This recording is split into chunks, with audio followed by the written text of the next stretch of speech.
तो general properties की बात करें तो पहली बात मैटर क्या होता है। देखिए matter is anything which has mass and occupy space. ऐसी कोई भी चीज जिसको मास हो और वॉल्यूम ऑक्यूपाई करे, ठीक है, तो उसको मैटर कहते हैं। तो यूनिवर्स में जितनी भी चीजें हैं या तो वो मैटर होती हैं या फिर नॉन मैटर होती हैं, या मैटर होती हैं या फिर क्या होती हैं, नॉन मैटर होती हैं। तो मैटर क्या होता है, ठीक है, मैटर होने के लिए ये जरूरी है कि उस सब्सटेंस को, उस चीज के पास मास भी हो, वॉल्यूम भी हो। अगर खाली वॉल्यूम होगा, मास नहीं होगा, वेट नहीं होगा, तो उसको हम नॉन मैटर कंसीडर करेंगे। तो जितने भी हमारे 5 सेंस हैं, उनसे जो भी चीजें आप टच करते हो आपको फील होता है, आप सूंघते हो आपको खुशबू आती है, ठीक है, आप देखते हो आपको दिखाई देती है। तो ये सारी चीजें ऑलमोस्ट जो है 99.9899% हम कहें तो ये मैटर होती हैं। तो कुछ ही चीजें हैं जो नॉन मैटर होती हैं। फॉर एग्जांपल अब हीट एनर्जी है, साउंड एनर्जी है, मैं बात कर रहा हूं तो इस कमरे में सुनने वाला कोई नहीं, मैं खुद सुन रहा हूं, ठीक है, तो जितना जोर से बोलूंगा तो शायद बाहर वाली भी सुन लें। तो मेरा जो साउंड है वो स्पेस तो ऑक्यूपाई कर रहा है, पर मैं साउंड का वेट मालूम नहीं कर सकता। तो ये नॉन मैटर चीज हो गई। मेरे क्लास के अंदर बल्ब जल रहा है, तो बल्ब कमरे में रोशनी तो कर रहा है, जगह तो घेर रहा है, स्पेस तो ऑक्यूपाई कर रहा है, पर उसको मैं वे नहीं कर सकता। इस वजह से ये भी नॉन मैटर चीजें हैं। तो तकरीबन चीजें जो हमारे 5 सेंस देख रहे हैं, छू रहे हैं, महसूस कर रहे हैं, चख के टेस्ट बता रहे हैं, वो सारी मैटर होती हैं, सवाए कुछ एनर्जी के फॉर्म्स के। तो matter is anything which has mass and occupy space. तो मैटर जो है जनरली 3 स्टेट में एग्जिस्ट करता है। मैटर जनरली 3 स्टेट्स में एग्जिस्ट करता है। भाई कौन कौन सी स्टेट, कौन कौन सी स्टेट? तो मैटर जो है, पहली बात करते हैं कि मैटर क्या चीज है। तो मैटर जरूर किसी न किसी चीज का बना होगा। For example every matter is made up of particles, कि हर मैटर जो है वो किसी न किसी पार्टिकल्स का बना होगा। अब ये जो पार्टिकल्स हैं, ये पार्टिकल्स क्या हो सकते हैं? दे कैन बी एटम्स, ये एटम्स हो सकते हैं। दे कैन बी मॉलिक्यूल्स, ये मॉलिक्यूल्स हो सकते हैं। दे कैन बी आइंस, ये आइंस हो सकते हैं। तो मैटर जो है वो किसी न किसी पार्टिकल्स का बना होगा। तो पार्टिकल आपके एटम्स भी हो सकते हैं, मॉलिक्यूल्स भी हो सकते हैं, आइंस भी हो सकते हैं। तो ये सारे मिलके क्या बनाते हैं? ये सारे मिलके क्या बनाते हैं? ये सारे मिलके गैस बनाते हैं, ये सारे मिलके लिक्विड बनाते हैं, ये सारे मिलके क्या बनाते हैं? सॉलिड बनाते हैं। तो अगर आप बात करते हो किसकी? गैस की और लिक्विड की, तो इन दोनों में आपको सिर्फ और सिर्फ क्या दिखाई देंगे? मॉलिक्यूल्स दिखाई देंगे। तो जो कोई भी गैस है या लिक्विड है, ये सिर्फ और सिर्फ किसके बने होते हैं? मॉलिक्यूल्स के बने होते हैं। अगर सॉलिड की बात करें तो फिर सॉलिड जो है वो तीनों चीजों का बना होता है। Solid can be made up of atoms, ions और मॉलिक्यूल्स। तो सॉलिड आपका तीनों चीजों का बना हुआ होता है। इफ अदरवाइज गैस और लिक्विड सिर्फ और सिर्फ किस चीज के? मॉलिक्यूल्स के बने होते हैं, ठीक है। अच्छा, अब बात करते हैं कि अगर हम गैस की बात करते हैं, ठीक है, गैस की बात करते हैं, हम कहते हैं कि नो डेफिनेट वॉल्यूम, कि गैस को वॉल्यूम नहीं होता। हम कहते हैं नो डेफिनेट शेप, गैस को शेप भी नहीं होता। तो गैस को डेफिनेट यानी फिक्स वॉल्यूम भी नहीं होता, गैस को डेफिनेट शेप भी नहीं होता, वॉल्यूम भी नहीं होता, शेप भी नहीं होता, ठीक है। तो गैस को नहीं होता, ये दो चीजें नहीं होती। लिक्विड की बात करें तो लिक्विड में क्या होता है?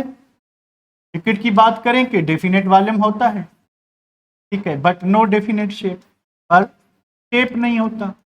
डेफिनेट वॉल्यूम तो होता है पर शेप नहीं होता। सॉलिड की बात करें तो डेफिनेट वॉल्यूम भी होता है इसके पास और डेफिनेट शेप भी होता है, डेफिनेट शेप भी होता है। अब हम ये समझने की कोशिश करते हैं कि किस वक्त जो है सॉलिड को, किस वक्त जो है सॉलिड को क्या होता है कि डेफिनेट वॉल्यूम होता है, किस वक्त डेफिनेट शेप होता है। गैसेस को डेफिनेट वॉल्यूम होता है तो शेप क्यों नहीं होता? और लिक्विड को, गैसेस की बात करें इनको दोनों नहीं होते। तो what are the reason behind? दो सिंपल सी चीजें वो एक्सप्लेन करना चाहेंगे हम। तो ये जो पार्टिकल्स हैं, इन पार्टिकल्स में अगर अगर क्या चीज है कि अगर इन पार्टिकल्स में, ठीक है, अट्रैक्टिव फोर्स है, क्या चीज है भाई, अट्रैक्टिव फोर्स है। अब अट्रैक्टिव फोर्स कौन कौन सी हो सकती है भाई, इंटरमॉलिक्यूलर फोर्स हो गई मॉलिक्यूल्स के दरमियान, इंटर एटॉमिक फोर्स हो गई एटम्स के दरमियान, इंटर आयनिक फोर्स हो गई आयनिक बॉन्ड यानी आइंस के दरमियान। तो अगर मॉलिक्यूल्स में अट्रैक्टिव फोर्स है, अगर अट्रैक्टिव फोर्स है, अट्रैक्टिव फोर्स है, तो क्या होगा कि सब्सटेंस को डेफिनेट वॉल्यूम होगा। यानी वॉल्यूम होने के लिए ये जरूरी है, वॉल्यूम होने के लिए ये जरूरी है, क्या जरूरी है कि पार्टिकल्स एक दूसरे को अट्रैक्ट करें। तो ऐसी क्या बात हुई कि अट्रैक्ट करने से वॉल्यूम बन जाता है। देखिए जब पार्टिकल्स एक दूसरे को अट्रैक्ट करेंगे तो पार्टिकल अकेला एग्जिस्ट नहीं करेगा, तो लाखों करोड़ों पार्टिकल्स एक दूसरे से जुड़े हुए होंगे। जब लाखों करोड़ों पार्टिकल्स एक दूसरे से जुड़े हुए होंगे तो उनका सर्टेन वेट बनेगा। वो सर्टेन वेट जो है, क्योंकि वो एक मखसूस एक जो है स्पेस ऑक्यूपाई करेगा, उसी 3 डायमेंशनल स्पेस को तो हम वॉल्यूम कहते हैं। तो अगर मॉलिक्यूल अकेला होगा, भी उड़ गया पता नहीं किधर गया, उसकी कोई फिक्स बाउंड्री नहीं है, ठीक है।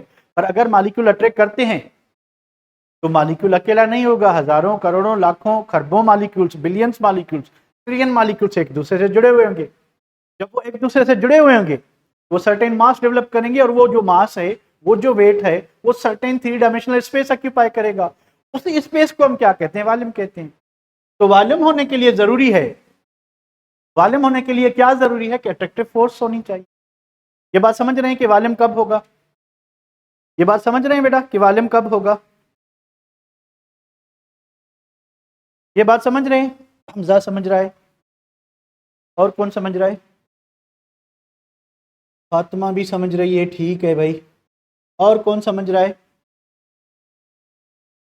ठीक है, सब समझ रहे हैं। तो वॉल्यूम होने के लिए एक चीज जरूरी है, वो ये है कि मॉलिक्यूल्स एक दूसरे को अट्रैक्ट करें। अगर करते हैं तो वॉल्यूम होगा। अब देखिए अट्रैक्टिव फोर्स के 2 किस्म, अगर करती है, अगर अट्रैक्टिव फोर्स है, ठीक है, तो अट्रैक्टिव फोर्स है तो 2 पॉसिबिलिटीज हैं, या वो लिक्विड होगा या वो सॉलिड होगा। इन दोनों में अट्रैक्टिव फोर्स पाई जाती हैं, इन दोनों में अट्रैक्टिव फोर्स पाई जाती हैं। गैस मॉलिक्यूल्स एक दूसरे को अट्रैक्ट नहीं करते। अब एक दूसरे को अट्रैक्ट नहीं करते, भाई वॉल्यूम नहीं होता। तो आप सिंपल बता सकते हैं कि why gases do not have definite volume, because of absence of intermolecular forces. इनके मॉलिक्यूल्स एक दूसरे को अट्रैक्ट नहीं करते, इनके मॉलिक्यूल्स एक दूसरे को अट्रैक्ट नहीं करते। बात समझ आ रही है बेटा कि गैस को डेफिनेट वॉल्यूम क्यों नहीं होता, बात समझ आ रही है, आ रही है, ओके। अब शेप की बात करते हैं। अब देखें इंटरमॉलिक्यूलर फोर्स 2 किस्म की हो गई कि एक खाली इंटरमॉलिक्यूलर फोर्स है, वीक या स्ट्रांग है, कि दूसरा वेरी स्ट्रांग। अगर वीक फोर्स है या स्ट्रांग फोर्स है तो पार्टिकल्स आपस में जुड़े तो हुए हैं पर स्टिल वो फ्री हैं, एक जगह से दूसरी जगह मूव कर सकते हैं। इंटरमॉलिक्यूलर फोर्स है, इंटरमॉलिक्यूलर फोर्स है, इसकी वजह से डेफिनेट वॉल्यूम है। अब वो या वेरी वीक है, या वीक है या स्ट्रांग है, पर वेरी स्ट्रांग नहीं है। तो in case of weak intermolecular force particles still free होंगे, आजाद होंगे, एक जगह से दूसरी जगह मूव कर सकते हैं। तो जिस भी स्टेट के मैटर, जिस भी सब्सटेंस के मैटर एक जगह से दूसरी जगह मूव कर सकेंगे, एक जगह से दूसरी जगह मूव कर सकेंगे, उसको डेफिनेट शेप नहीं होगा पर डेफिनेट वॉल्यूम होगा, क्योंकि उसके मॉलिक्यूल एक दूसरे को अट्रैक्ट कर रहे थे। हम कहते हैं कि भाई 1 लीटर पानी, 1 लीटर वाली कोल्ड ड्रिंक, 1 लीटर क्यों कह रहे हैं कि उसका वॉल्यूम 1 लीटर ही होगा, अंदर फिक्स वॉल्यूम होगी, ठीक है, इसलिए हम कह रहे हैं 1 लीटर, ठीक है।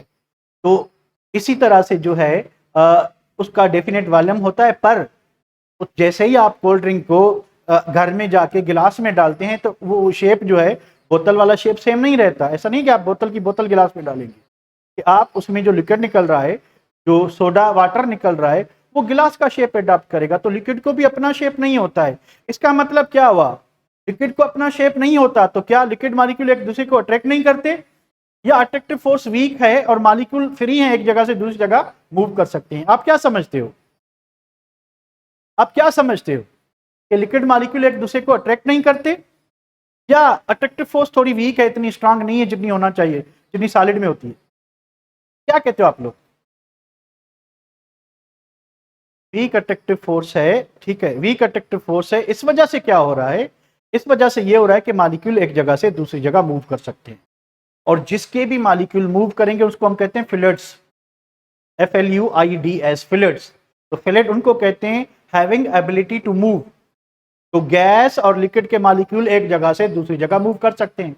तो भाई आपने एक कोने में परफ्यूम लगा दिया, ठीक है, या आप नया परफ्यूम लाए, जे डॉट पे गए, उधर से एक परफ्यूम लाए, ठीक है, आपने फुसफुस करके लगा दिया, आपने फुसफुस करके लगा दिया।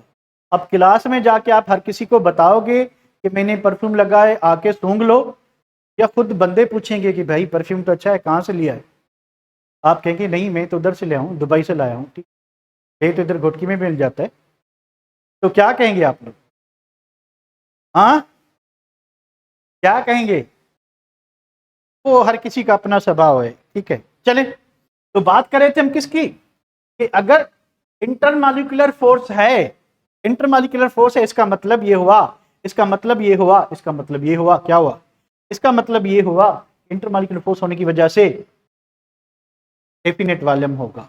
अब अगर इंटरमॉलिक्यूलर फोर्स स्ट्रांग है, ठीक है, इफ अट्रैक्टिव फोर्स, कि अगर जो अट्रैक्टिव फोर्स है, attractive force is very strong, वो मजबूत है, जैसे कि सॉलिड में होता है, वेरी स्ट्रांग है, और रेस्ट्रिक्ट, वो मना करती है, रोकती है, restrict free movement of particles, कि वो पार्टिकल्स को हेयर एंड देयर मूव नहीं करने देती। तो आप समझ जाएं, आप समझ जाएं कि हमारे पास सॉलिड है, हमारे पास सॉलिड है, और जो है उसको उस स्टेट को, उस सब्सटेंस को डेफिनेट क्या होगा? डेफिनेट शेप होगा। सब्सटेंस को डेफिनेट शेप होगा, और डेफिनेट शेप होने के लिए क्या चाहिए? डेफिनेट शेप होने के लिए क्या चाहिए? डेफिनेट शेप होने के लिए ये चाहिए इंटरमॉलिक्यूलर फोर्स स्ट्रांग हो, इंटरमॉलिक्यूलर फोर्स स्ट्रांग हो, और इतनी स्ट्रांग हो कि पार्टिकल्स को एक जो है एक मीन पोजीशन पे जोड़ के रखे, और उसको इजाजत ना दे कि वो इधर उधर मूव कर सके। उस वक्त जो हम कहेंगे कि डेफिनेट शेप हो, उस वक्त हम क्या कहेंगे? कि डेफिनेट शेप होगा। और ये पता नहीं क्या हुआ, तो उस वक्त हम क्या कहेंगे? कि डेफिनेट शेप होगा, डेफिनेट शेप होगा, ठीक है बेटा।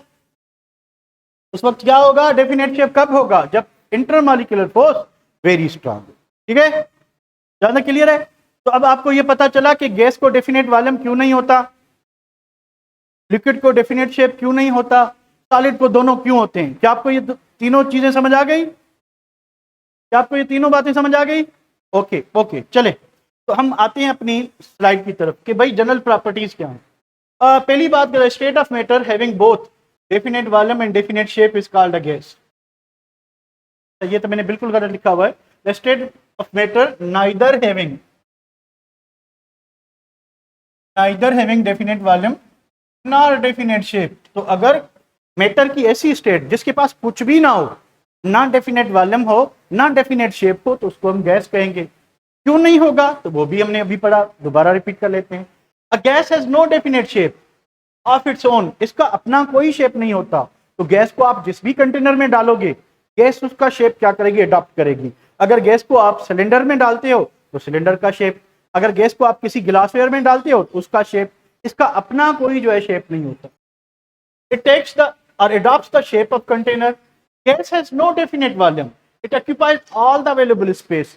कि अगर आप कहीं पे रूम स्प्रे करते हो, कहीं पे परफ्यूम लगाते हो, तो आपका परफ्यूम सिर्फ आपकी शर्ट तक महदूद नहीं रह जाएगा, वो जितनी जगह मिलेगी, हॉल है बड़ा, कि बड़ा कमरा है, कहीं से गुजर रहे हैं, तो जितनी भी उसको स्पेस मिलेगी वो वहां फैलता जाएगा। इस प्रॉपर्टी को क्या कहते हैं? डिफ्यूजन कहते हैं। प्रॉपर्टी को क्या कहते हैं? डिफ्यूजन कहते हैं, ठीक है। इसके बाद क्या है? तो भाई गैस जो है, a gas diffuses or effuses rapidly. Gas molecule intermix with one another faster as compared to liquids and solids. कि गैस मॉलिक्यूल जो हैं वो डिफ्यूज भी होते हैं, गैस मॉलिक्यूल जो हैं वो इफ्यूज भी होते हैं, डिफ्यूज भी होते हैं, इफ्यूज भी होते हैं। डिफ्यूज होने का मतलब क्या है? कि गैस मॉलिक्यूल्स के पास हाई काइनेटिक एनर्जी होती है। अब मॉलिक्यूल तेजी से मूव करते हैं, और दूसरी बात के मॉलिक्यूल्स दूर दूर होते हैं। तो जैसे ही आप किसी दूसरी गैस में उसको मिक्स करोगे, तो दोनों की वेलोसिटी ज्यादा होने की वजह से, मॉलिक्यूलर वेलोसिटी ज्यादा होने की वजह से इजीली क्या हो जाएंगे? मिक्स हो जाएंगे, इजीली मिक्स हो जाएंगे, ठीक है। और दूसरी बात क्या है? इफ्यूजन का मतलब यह है कि किसी सिलेंडर में गैस मान ले पड़ी है, हम क्या करते हैं? उसमें पिन होल सुराख कर देते हैं, तो वहां से गैस वन बाय वन निकलेगी। तो ये जो प्रॉपर्टी है सिर्फ गैस के पास होती है। Gases can be compressed by applying pressure because there are large empty spaces between their molecules. कि हम गैस को इजीली कंप्रेस कर सकते हैं। भाई क्यों कर सकते हैं? एक तो उनमें अट्रैक्टिव फोर्स नहीं है, मॉलिक्यूल दूर दूर होते हैं, तो उनके दरमियान फ्री स्पेस बहुत ज्यादा होता है। तो जब आप एक्स्ट्रा प्रेशर डालेंगे तो गैस का वॉल्यूम क्या हो जाएगा? कम हो जाएगा। तो फॉर एग्जांपल भाई अगर हमारे पास ये चीज थी, this is the V1 at P1 at fixed temperature, ठीक है, कि हमने टेम्परेचर फिक्स रखा है और ये जो है गैस का वॉल्यूम है, ठीक है। तो अब हमने क्या किया, P1 को जो है 2P1 कर दिया, यानी प्रेशर हमने डबल कर दिया। कीपिंग टेम्परेचर कांस्टेंट, हमने प्रेशर डबल कर दिया। तो ये जो फ्री स्पेस है, ये जो फ्री स्पेस है, ये क्या हो जाएगा? कम हो जाएगा। फ्री स्पेस क्या हो जाएगा? कम हो जाएगा। गैस जो है वो क्या हो जाएगी?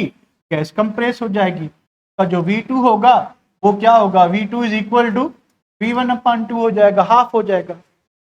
तो वॉल्यूम क्या हो जाएगा?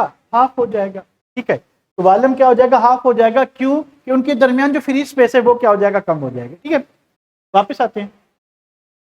Gases are highly responsive to temperature changes. Gases, अगर हम प्रेशर कांस्टेंट रखते हैं तो पहले हमने जो बात की कि गैस का वॉल्यूम इंक्रीज और डिक्रीज हो सकता है। अब थोड़ा सा फर्क बता दूं आपको मैं, कंप्रेशन में और कंट्रैक्शन में। क्या आप बता सकते हो कि कंप्रेशन और कंट्रैक्शन में थोड़ा सा फर्क होता है? अब कंप्रेशन का मतलब ये है कि effect of pressure at constant temperature. अगर हम टेम्परेचर कांस्टेंट रखते हैं, प्रेशर के अगेंस्ट वॉल्यूम कम होता है या ज्यादा होता है, तो उसको आप एक्सपेंशन और कंप्रेशन कहेंगे। अगर आप प्रेशर कांस्टेंट रखते हैं, टेम्परेचर के अगेंस्ट में बढ़ाते हैं, कम करते हैं, तो वहां पे आप जो वॉल्यूम कम होगा, श्रिंक होगा, स्क्वीज होगा, उसको आप कंट्रैक्शन कहेंगे। तो थोड़ा सा फर्क है कंट्रैक्शन में और कंप्रेशन में। कंप्रेशन पे जो है टेम्परेचर कांस्टेंट होगा, प्रेशर का इफेक्ट होगा, सिंपली कह लें तो बॉयल्स लॉ। और कंट्रैक्शन में क्या होगा? आपका चार्ल्स लॉ। प्रेशर कांस्टेंट रखेंगे, टेम्परेचर कम करेंगे। इफेक्ट क्यों होता है? देखिए, गैस मॉलिक्यूल्स के पास सर्टेन काइनेटिक एनर्जी हो, तो जब आप उन गैस को हीट करते हो उसकी काइनेटिक एनर्जी बढ़ जाएगी। काइनेटिक एनर्जी बढ़ने से नंबर ऑफ कोलियंस बढ़ जाएंगे, टकराव बढ़ जाएगा। नंबर ऑफ कोलियंस बढ़ने से प्रेशर बढ़ जाएगा। जैसे ही प्रेशर बढ़ेगा, प्रेशर फोर्स लगाएगा पिस्टन पे। प्रेशर जो है गैस को हीट करने से, अगर आप गैस को क्या करते हो? हीट करते हो, तो उसकी काइनेटिक एनर्जी बढ़ेगी, ठीक है, directly proportional to kinetic energy. उसका प्रेशर बढ़ेगा, उसका वॉल्यूम बढ़ेगा, और गैस का वॉल्यूम तब तक बढ़ता जाएगा, प्रेशर भी उसके साथ बढ़ता जाएगा, जब तक इंटरनल और एक्सटर्नल प्रेशर सेम नहीं हो जाते। तो ये किसका इफेक्ट होगा? बॉयल्स लॉ का या चार्ल्स लॉ का? किसका इफेक्ट होगा?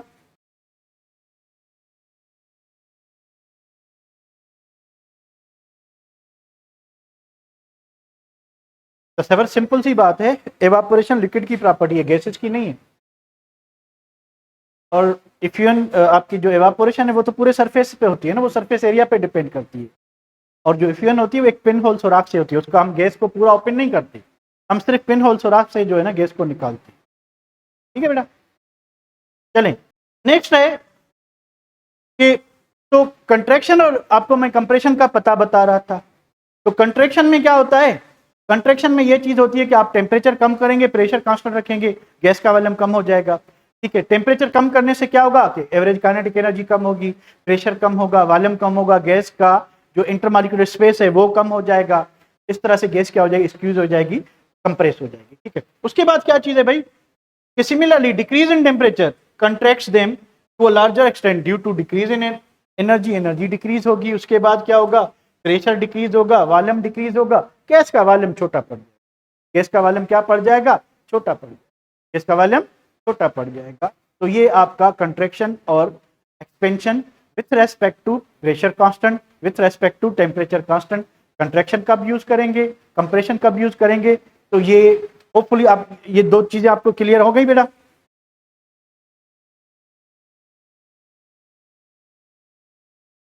बिल्कुल, प्रेशर इंक्रीज होगा तभी तो पिस्टन ऊपर जाएगा ना। तो पिस्टन जाके कहां रुक जाएगा? अब आपने टेम्परेचर कितना इंक्रीज किया, तो अगर आपने टेम्परेचर डबल किया है, अगर आपने एब्सोल्यूट टेम्परेचर डबल किया है यूजिंग चार्ल्स लॉ, तो भाई पिस्टन उतना ऊपर जाएगा जब तक वॉल्यूम डबल नहीं होता। जैसे ही डबल हो जाएगा तो प्रेशर का इफेक्ट खत्म हो जाएगा, सॉरी टेम्परेचर का इफेक्ट खत्म हो जाएगा। तो वहां पे टेम्परेचर का इफेक्ट खत्म हो गया तो आपका प्रेशर कांस्टेंट हो जाएगा। तो पिस्टन उतना ही ऊपर जाएगा ना जितना के इंटरनल और एक्सटर्नल प्रेशर क्या हो जाएगा, सेम हो जाएगा। बात समझ आ रही है? ये जरा बात समझ आ गई बेटा? जल्दी बताएं। ओके चलें, तो नेक्स्ट पेज पे चलते हैं। चलिए और क्या है कि gases flow readily and behave like fluids. तो गैसेस जो है वो मूव करते हैं उसके मॉलिक्यूल। एक चीज समझ लें, जिस भी सब्सटेंस के पार्टिकल्स में फ्री मूवमेंट होगी, जैसे आपने परफ्यूम लगाया तो खुशबू उड़ के दूसरे की नाक तक चली गई, यानी आप नहीं गए उसके नाक पे शर्ट लगाने के लिए, खुद मॉलिक्यूल गैस की फॉर्म में उड़ के गए उसके नाक की तरफ गए और उसको खुशबू या बदबू व्हाटएवर आपने लगाया क्या है वो आ गया, ठीक है। अच्छा, उसके बाद क्या है, लिक्विड है। आप पानी को जब गिराते हैं नीचे तो पानी खुद बह के जाता है, उसके मॉलिक्यूल मूव करते हैं, इनको फ्लड्स कहते हैं। तो जो भी फ्लड होगा, जिसके भी मॉलिक्यूल मूव करेंगे, उसको डेफिनेट शेप नहीं, उसको डेफिनेट शेप नहीं होगा, उसको डेफिनेट शेप नहीं होगा, ठीक है बेटा। अच्छा, तो gases show ideal behaviour at room temperature. ये गैसेस जो हैं, अगर रूम टेम्परेचर लेते हैं यानी 25 degree centigrade, pressure normal 1 atm लेते हैं, ठीक है, तो गैस जो है वो आइडियली बिहेव करेगी। अब आइडियली बिहेव का मतलब क्या हुआ कि their molecules do not attract each other. तो वो रूम टेम्परेचर पे गैस तभी होगी जब उसके मॉलिक्यूल्स एक दूसरे को अट्रैक्ट नहीं करेंगे। अगर करेंगे तो फिर तो डेफिनेट वॉल्यूम हो जाएगा, अगर करेंगे तो वो लिक्विड या सॉलिड हो जाएगी, गैस नहीं रहेगी, ठीक है। दूसरी बात, है नेग्लिजिबल वॉल्यूम कि उनका वॉल्यूम जो है अगर टोटल वॉल्यूम से कंपेयर करें तो उनका वॉल्यूम बिल्कुल छुटकू होता है, पर जो वॉल्यूम वो ऑक्यूपाई करें, जितनी जगह मिल रही है सारी ऑक्यूपाई करें। तो ये फाल्टी अजम्पशन था केएमटी में, जो बाद में जाके करेक्शन हुई उसकी, वैन डर वाल ने की थी। They can not be liquefied. अब देखें, आइडियल गैस के मॉलिक्यूल पहली प्रॉपर्टी की वजह से इनमें अट्रैक्टिव फोर्स नहीं होती। अब अट्रैक्टिव फोर्स नहीं होती तो ये लिक्विड में कन्वर्ट नहीं हो सकेंगे, क्योंकि लिक्विड में तो अट्रैक्टिव फोर्स होती है ना। तो ये, और दूसरी बात कि इनका कंप्रेसिबिलिटी फैक्टर Z जो है वो ऑलवेज 1 होता है। व्हाट इज कंप्रेसिबिलिटी फैक्टर, ये आगे चल के डिस्कस करेंगे। सिंपली इसको Z से रिप्रेजेंट करते हैं और ये रेशियो होता है PV/nRT। तो किसी भी गैस का जो कंप्रेसिबिलिटी फैक्टर है, यानी आप PV को nRT से डिवाइड करेंगे, ये हमेशा 1 आना चाहिए, ये हमेशा 1 आना चाहिए। इक्वेशन क्या होती है बेटा, PV is equal to nRT, यानी left hand side must be equal to right hand side. अगर इसका वैल्यू x है, इसका भी x होगा, तो x/x इज इक्वल टू क्या होगा, 1 होगा या कुछ और होगा? x/x क्या होगा, 1 होगा या कुछ और होगा? x/x क्या होगा, 1 होगा। तो कंप्रेसिबिलिटी फैक्टर हमेशा आइडियल गैस का 1 आना चाहिए। बाद में हम देखेंगे, पता चलेगा कि कंप्रेसिबिलिटी फैक्टर हमेशा 1 नहीं रहता, कंडीशंस चेंज करने से गैसेस आइडियल बिहेवियर से रियल में चली जाती हैं। तो अभी वो हम चीजें डिस्कस नहीं करते। अ gas has low density than liquids and solids. इसी वजह से गैसेस जो है लिक्विड से बबल आउट होके बाहर आ जाती हैं। सॉलिड में अगर कहीं पे भी सिलेंडर कहीं से लीक होता है तो वहां से फ्यूज होकर गैसेस बाहर आ जाती हैं। तो गैसेस की डेंसिटी कम होती है, ठीक है, इस वजह से गैसेस जल्दी बाहर आ जाती हैं। गैसेस क्या होता है, जल्दी बाहर आ जाती हैं। उसके बाद क्या, different gases always form homogeneous mixture, यानी गैसेस हमेशा सॉल्यूशन बनाती हैं। होमोजीनियस मिक्सचर बनेगा, क्यों बनेगा होमोजीनियस मिक्सचर? क्योंकि भैया गैस मॉलिक्यूल की जो साइज है वो लेस देन 1 नैनोमीटर होती है, लेस देन 1 नैनोमीटर। सस्पेंशन बनाने के लिए जो साइज चाहिए वो मोर देन 1000 नैनोमीटर चाहिए। तो गैस मॉलिक्यूल चुटकू चुटकू होते हैं, छोटे छोटे होते हैं, तो ये सस्पेंशन नहीं बना सकते, इनकी पार्टिकल साइज छोटी होने की वजह से। जब भी आप डिफरेंट गैसेस मिक्स करेंगे तो ये हमेशा होमोजीनियस मिक्सचर बनाएंगे, ये हमेशा होमोजीनियस मिक्सचर बनाएंगे और आपको सॉल्यूशन मिलेगी इंस्टेड ऑफ सस्पेंशन। ये बात समझ आ रही है? ये बात समझ आ रही है? अब वो बिहेवियर कब चेंज होगा ये आगे हम पहले जनरल कैरेक्टर्स डिस्कस करें, ठीक है। Gases lighter than air are not affected by force of gravity. इस पॉइंट को जरा गौर से समझिए कि अगर गैस जो है वो हल्की है एयर से हल्की है, तो भाई एयर के ऊपर फ्लोट करेगी या नीचे आएगी? तो एयर के ऊपर फ्लोट करेगी या नीचे आएगी? ऊपर। ऊपर का मतलब ये हुआ कि वो जमीन की तरफ नहीं आएगी, वो जमीन की तरफ नहीं आएगी। यानी ऐसी गैसेस जो लाइटर देन गैसेस हैं, जो लाइटर देन गैसेस हैं, they are affected by force of gravity और not affected by force of gravity. क्या होगा? They are affected by force of gravity और नॉट अफेक्टेड बाय। तो मुझे बताएं, ऐसी गैसेस को मास होगा, वेट होगा, या दोनों होंगे? काम की बात करते हैं, फिजिक्स पे आते हैं। तो इन गैसेस को क्या होगा? मास होगा, वेट होगा, या कुछ नहीं होगा? मास तो होगा भाई। मास आप जहीं पे भी जाएं, मून पे जाएं, फिर भी मास होता है। मास तो क्वांटिटी ऑफ मैटर है, तो गैस तो है, मैटर तो अवेलेबल है, पर उस चीज नहीं है, वैल्यू ग्रेविटी अफेक्ट नहीं कर रही, तो वेट नहीं होगा। तो ऐसी गैसेस जो लाइटर देन एयर होंगी, उनको मास होगा पर वेट नहीं होगा। काम की बात है, समझ आ गई? काम की बात है, समझ आ गई? आ गई? हम आ गई। चले भाई।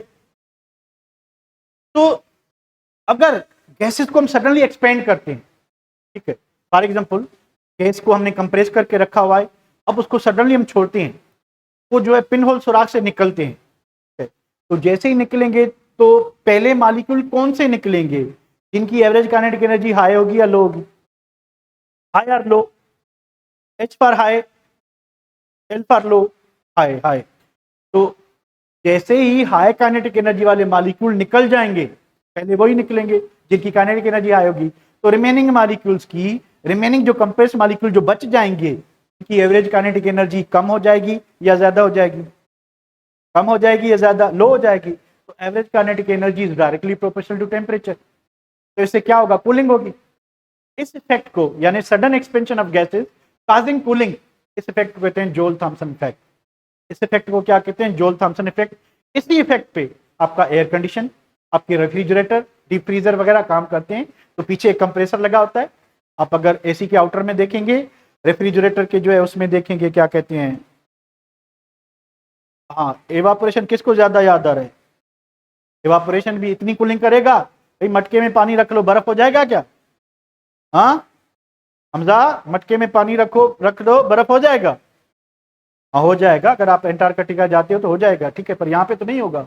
यहाँ पे तो रेफ्रिजरेटर करेगा, ठीक है। तो गैस में जितना तेजी से मॉलिक्यूल एक्सपेंड होंगे, जितना तेजी से मॉलिक्यूल मूव करेंगे, उतनी एवरेज काइनेटिक एनर्जी ज्यादा कम होगी। तो मटके में पानी ठंडा होता है, वेपर्स निकल रहे हैं, पर क्या वाटर के वेपर्स इतने तेजी से निकलेंगे कि गैस कंप्रेस जो है निकल जाएगी?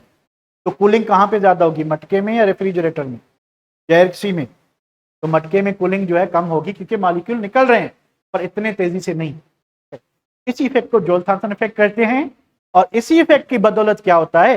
इस इफेक्ट की बदौलत आपका रेफ्रिजरेटर आपको ठंडी चीजें रखता है, टेम्परेचर मेंटेन रखता है, और स्पॉइलेज को से बचाता है, ठीक है, बैक्टीरियल डिसइंटीग्रेशन को रिड्यूस करता है। आपकी सब्जियां, फल, फ्रूट काफी दिनों तक ताजा रह सकती हैं अगर बिजली ना जाए। बिजली गई तो फिर बेटा चीजें भी गई। इस इफेक्ट को जोल थॉमसन इफेक्ट कहते हैं कि आप किसी भी गैस को अगर सडनली एक्सपेंड करेंगे, कंप्रेस करके सडनली एक्सपेंड करेंगे, तो उससे कूलिंग होती है, और दिस इफेक्ट इज कॉल्ड जोल थॉमसन इफेक्ट। क्लियर है बेटा? पॉइंट क्लियर है? पॉइंट क्लियर है? यस यस यस जी, ओके ओके ओके ओके। अच्छा, उसके बाद the molecule of gases in a constant random motion they collide with the each other। Gas के molecule हमेशा constant random motion में होते हैं, हमेशा मूड में होते हैं कि एक दूसरे से टकराते रहते हैं, और जब तक कोई उनसे टकरा ना जाए तब तक ये सीधी लाइन में ट्रेवल करते हैं, ठीक है। और इनकी हाई काइनेटिक एनर्जी होती है, इसको सेव करते हैं और आगे बढ़ते हैं। अच्छा, इसके बाद एक और चीज जो है डिस्कस कर लेते हैं, प्रेशर का इसमें जिक्र नहीं है, प्रेशर कर दो। तो गैसेस को प्रेशर क्यों होता है? तो व्हाट इज प्रेशर? पहली बात, प्रेशर क्या चीज है? The force per unit area, the force acting per unit area, acting per unit area is called pressure. यानी प्रेशर जो है वो बराबर है किसके? Force acting per unit area. Force का यूनिट न्यूटन, एरिया का यूनिट मीटर स्क्वायर। अब ये जो Newton per metre square unit है ये ओल्ड एसआई यूनिट है, एसआई यूनिट ऑफ प्रेशर। तो भाई न्यू क्या है भैया, न्यू यूनिट क्या है, न्यू यूनिट क्या है, pascal. Pascal, 1 pascal is equal to 1 newton per metre square. तो दोनों बराबर ही होते हैं। तो पुराने ज़माने में Newton per metre square use होता था, अभी पास्कल यूज करते हैं। अगर बड़ा यूनिट देखें तो 1 एटीएम लेंगे हम। 1 एटमॉस्फेयर इक्वल टू होता है 760 torr, which is equal to 760 millimetres of mercury. इसका फंडा क्या है मैं आपको बताता हूँ। या ये 76 सेंटीमीटर्स ऑफ मर्करी होगा, मिलीमीटर की जगह सेंटीमीटर्स ऑफ मर्करी, या ये होगा 14.7 psi पाउंड पर स्क्वायर इंच, या ये होगा 101,325 न्यूटन पर मीटर स्क्वायर कह लें, और आप इसको पास्कल्स कह लें, एक ही चीज़ है। अब क्या होता है कि आप एक कंटेनर लें, ठीक है, उसमें मर्करी डालें, उसमें 1 सेंटीमीटर डायमीटर की एक ट्यूब डालें जिसकी लेंथ कम से कम 100 सेंटीमीटर हो, ठीक है। अब हवा का वो दबाव 0 डिग्री सेंटीग्रेड टेम्परेचर मेंटेन रखेंगे। हवा का वो दबाव जो मर्करी पे प्रेशर डाले और मर्करी कैपिलर रिएक्शन के थ्रू ऊपर चढ़े, कितनी ऊपर चढ़े, 76 सेंटीमीटर और 760 मिलीमीटर। तो उस हवा के दबाव को हम 1 एटमॉस्फेयर कहते हैं। टेम्परेचर 0 डिग्री हो सी लेवल पे, ठीक है, टेम्परेचर 0 डिग्री सेंटीग्रेड, हवा का वो दबाव जो मर्करी को बर्तन से कैपिलर रिएक्शन के थ्रू कितना ऊपर ले जाए, 76 सेंटीमीटर ऊपर ले जाए, उसको हम क्या कहेंगे, उसको हम 1 एटीएम कहेंगे। तो ये थी आज की बातें, होपफुली समझ आया आपको, सारी चीजें क्लियर हैं, सारी कोई चीज रह तो नहीं गई। तसव्वुर आप लिक्विड की प्रॉपर्टीज को मिक्स कर रहे थे,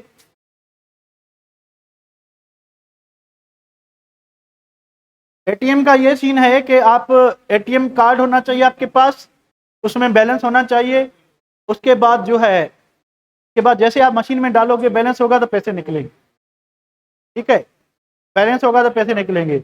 यहाँ पे जो एटीएम है उसकी बात यह है कि हवा का वो दबाव जो मर्करी को 1 सेंटीमीटर डायमीटर वाली ट्यूब में 76 सेंटीमीटर ऊपर ले जाए, उस दबाव को हम जो है 1 एटीएम कहते हैं। तो this is all about today's lecture, hopefully you enjoyed. तो हम कल बात करेंगे उसकी।